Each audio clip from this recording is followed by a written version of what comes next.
అందరికీ నమస్కారం. నేను నెల్లూరు చేపల పులుసు రెడీ చేస్తున్నానండి. దాన్ని ఎలా చేయాలో ఏమేం కావాలో చెప్తాను. దానిలో చేపలు క్లీన్ చేసుకొని 4 స్పూన్ల కారం, 4 స్పూన్లు సాల్టు, 1 స్పూన్ పసుపు వేసుకోవాలి.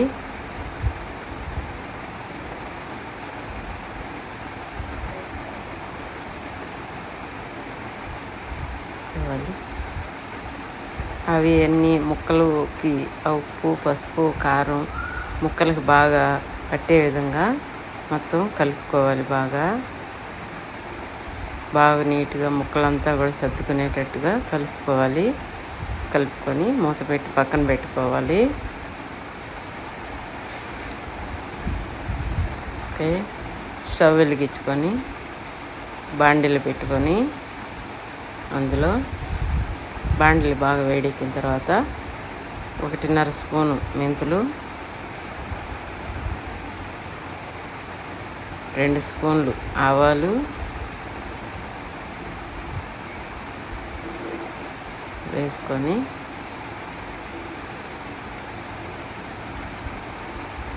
బాగా వేయించుకోవాలి. కొంచెం వేడయ్యే వరకు ఇట్లా కలుపుకుంటూ వేయించుకోవాలి. కొంచెం వేడైన తర్వాత ధనియాలు ఒక 2 స్పూన్లు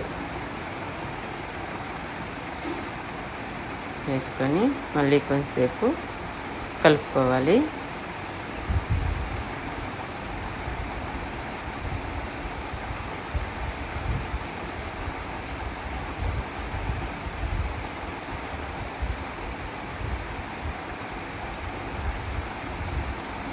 కలుపుకొని అవి తీసుకొని మిక్సీ జార్లోకి తీసుకోవాలి. మిక్సీ జార్లోకి తీసుకొని దాన్ని మిక్సీ పట్టుకోవాలి. మనం వేయించుకున్నవన్నీ కూడా మిక్సీ జార్లో వేసుకొని మిక్సీ పట్టుకోవాలి.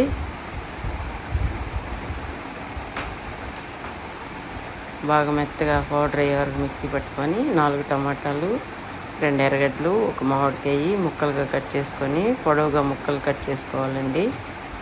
తర్వాత నానబెట్టుకున్న చింతపండుని కొంచెం నీళ్ళు వేసుకొని రసం తీసుకోవాలి. బాగా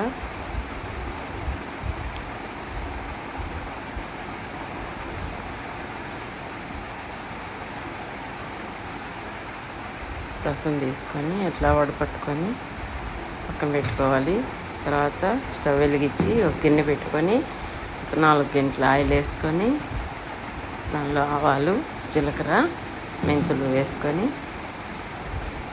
అవి బాగా కాగి వేడయ్యి చిటపటలాడే వరకు ఉంచుకోవాలి. మసాలా దినుసులు చిటపటలాడిన తర్వాత ఆనియన్స్, టమాటాలు పొడవుగా ముక్కలు కట్ చేసుకోవాలండి. అవి కట్ చేసుకున్న ముక్కలు పొడవుగా కట్ చేసుకుంటే టేస్ట్ బాగుంటుంది. ముందు ఆనియన్స్ వేసుకొని కలుపుకోవాలి.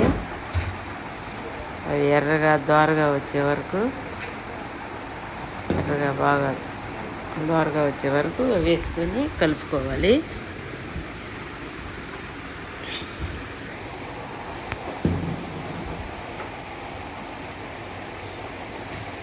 ఎర్రగా అయిన తర్వాత టమాటా ముక్కలు కట్ చేసి పెట్టుకున్న టమాటా ముక్కలు వేసి కలుపుకోవాలి.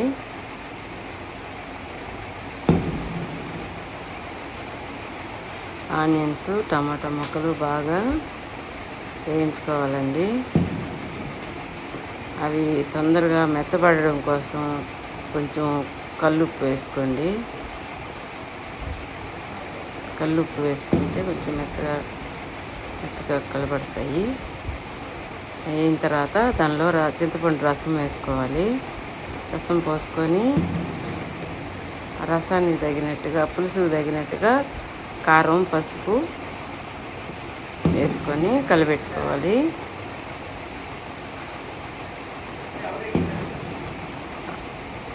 టేస్ట్కి తగినట్టుగా వేసుకోవాలండి వాటిని. ఆల్రెడీ ముక్కల్లో ఉప్పు, కారం కలుపుకొని ఉన్నాం కదా, అది గమనించుకొని ఈ పులుసులో కాస్త తగ్గించుకొని వేసుకోవాలండి ఉప్పు, కారం. తగ్గించుకొని వేసుకొని అందులో ఇంకొన్ని నీళ్ళు మనకి ముక్కలకు సరిపడే విధంగా కొన్ని నీళ్లు పోసుకోవాలి. పోసి బాగా కలిపెట్టుకొని దానిలో మామిడికాయ ముక్కలు వేసేసుకోవాలండి. కట్ చేసుకున్న మామిడికాయ ముక్కలు కూడా వేసుకొని ఇప్పుడే ఉప్పు కారం ఎంతవరకు ఉంది అనేది ఒకసారి చెక్ చేసుకోవాలండి. చెక్ చేసుకొని మూత పెట్టేసుకోండి. మూత పెట్టేసుకోవాలండి.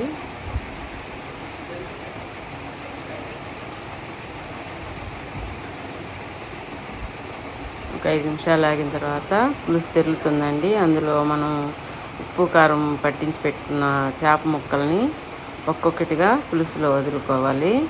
నేను వదులుతున్నాను చూడండి. అలాగే పులుసు అంతా కవర్ అయ్యే విధంగా ముక్కల్ని అందులో వదులుకోవాలండి. అన్ని ముక్కలు దానిలో వేసేసుకున్న తర్వాత ముక్కలు వేసుకోండి. ఈ వీడియోని చూసి మీరందరూ సబ్స్క్రైబ్ చేసుకొని లైక్ చేసుకుంటారని ఆశిస్తున్నానండి. కామెంట్ రూపంలో మీ అభిప్రాయాలను తెలియజేస్తారని ఆశిస్తున్నానండి. మర్చిపోకండి. ప్లీజ్ సబ్స్క్రైబ్ చేయండి. నెల్లూరు చేపల పులుసు రెడీ. ముక్కలు వేసుకొని కొంచెం పచ్చికరివేపాకు కూడా అప్పుడే వేసుకోవాలండి. కొంచెం అటు ఇటు కలబెట్టుకొని మూత పెట్టేసుకోవాలండి. నెల్లూరు చేపల పులుసు రెడీ అయిపోయిందండి. మనం గ్రైండ్ చేసి పెట్టుకున్న పౌడర్ కూడా దానిలో వేసేసుకొని ఒకసారి కలబెట్టుకోవాలి. నెల్లూరు చేపల పులుసు రెడీ. Please subscribe.